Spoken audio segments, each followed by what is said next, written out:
عورتوں کا احرام کیا ہے؟ نمبر 1، عورتوں کے احرام کے لیے کوئی مخصوص لباس نہیں، بلکہ ان کا احرام وہی لباس ہے جو عام طور پر وہ پہنتی ہیں۔ بخاری کی کتاب الحج باب 23 قبل الحدیث 1545 پہ اس کا تذکرہ ہے۔ دوسری چیز ہے، احرام میں نقاب اور دستانے پہننے سے منع کیا گیا ہے، لیکن اس میں خاص بات یہ ہے کہ یہ دیکھیں نقاب کیا ہے۔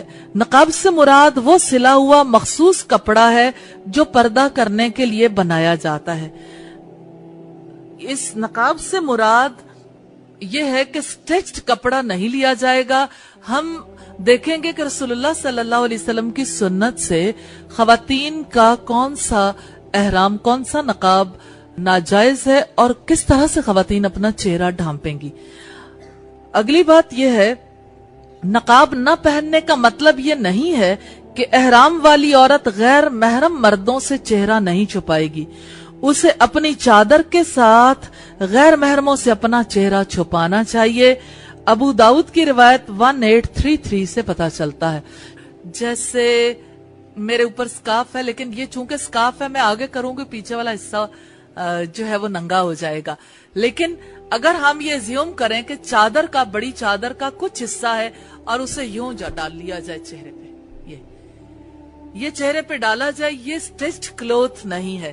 دوسری صورت یہ ہے کہ آپ اپنے ہاتھ سے اپنی چادر کو یوں چہرے پہ لے سکتے ہیں، جیسے یوں۔ یہ نقاب نہیں ہے، اسے نقاب نہیں کہا جاتا۔ جب آپ اسے یوں ڈالتے ہیں، سٹیچڈ کلوتھ کو عربی زبان میں نقاب کہتے ہیں۔ تو نقاب لینے کی ممانعت ہے۔ حضرت عائشہ صدیقہ فرماتی ہیں کہ حج کے دنوں میں جب ہم احرام باندھتے تھے تو ہم اپنا چہرہ کھلا رکھتے تھے، جو ہی کسی مرد کا سامنا ہوتا ہم فوراً اپنے آپ کو چادر سے ڈھانپ لیتے تھے۔ یعنی حضرت عائشہ کا چہرہ حج کے دوران کسی مرد نے نہیں دیکھا۔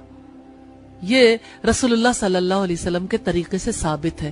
ہمارے یہاں علماء کو یہ غلط فہمی ہوئی، کافی علماء کو، سب کو نہیں، کہ نقاب لینا منع ہے تو گویا عورت کے لیے چہرہ اوپن کرنا ضروری ہے۔ نقاب لینے کی ممانعت میں کئی اور حکمتیں آ جاتی ہیں۔ اس میں جیسے بعض وقت نقاب اتنے ٹائٹ ہوتے ہیں، اتنے رش میں بہت زیادہ مشکل ہو جاتی ہے، اور بھی بہت سارے مسائل ہو سکتے ہیں۔ اب آپ دیکھیے کہ ایک بند نقاب میں، سٹیچڈ کلوتھ میں، جیسے عربوں کے یہاں لیا جاتا ہے تو چہرے کو اسے فلی باندھ لیا جاتا ہے پہلے نیچے سے، تو اس میں آپ دیکھیے کہ یوں جیسے نقاب اوپر سے آپ نے لیا، اب چہرے کے لیے کوئی مسئلہ نہیں ہے، یعنی ہوا کے آمد و رفت میں کوئی